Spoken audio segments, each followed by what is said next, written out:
So hello guys, and today we have another video here. I will be talking today about the LRP battery, which you can see here. I'm using it in my HB E817T electric truggy. So let's start. Okay, so first of all, let's have a look at the box. So it's a pretty small box, opens like this. When it came, it was in a bubble wrap, which is really good for the battery, so it doesn't get damaged when it's transported. Here they included two battery plugs. You can see there. I think they are 4 or 5 millimeters, so that's really nice of them. Then you have here a large manual and some type of advertisement from LRP. So that would be about the box. Also inside you will get a nice balance lead, which is plugged here in the front of the battery, and then you plug this into your charger. So that's how it looks like.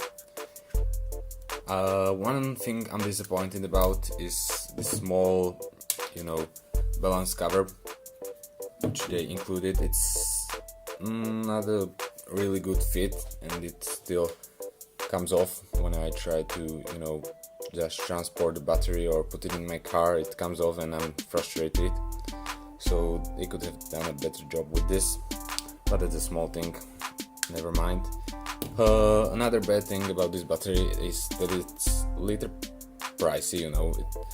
It cost me about 110 euros, which isn't that bad, but I've seen a lot of good batteries and they aren't so expensive. Never mind, that would be all of the negative parts. Now we should talk about the positive ones. So first of all, as you can see, it has a high capacity, 6600 milliamp. So this should give you about 20, maybe 25 minutes if you stop for some time for one charge, which is really good for your practice as well as your mains or anything else.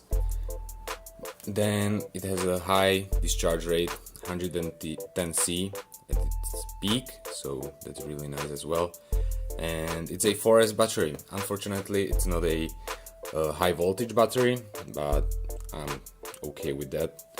So, and it fits in my HB E817T perfectly. So there isn't much of a wobble and it doesn't get damaged. Yeah, I don't know what else I would say about this battery. Maybe we can have a look at the box. So there's some hazards you shouldn't do with your battery. Here are the technical data. So as you can see, it has, I don't know what the P5 stands for, but I think it's like the cells are in 5 parallel or something like that. I'm not sure, sorry.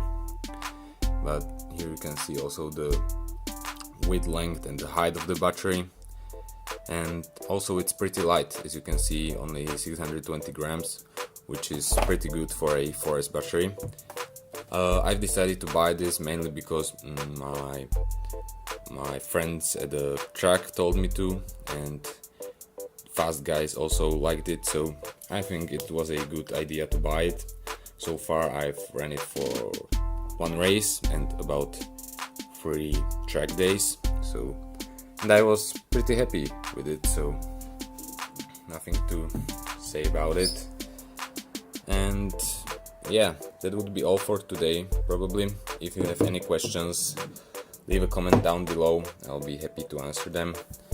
And see you next time. Thanks and bye.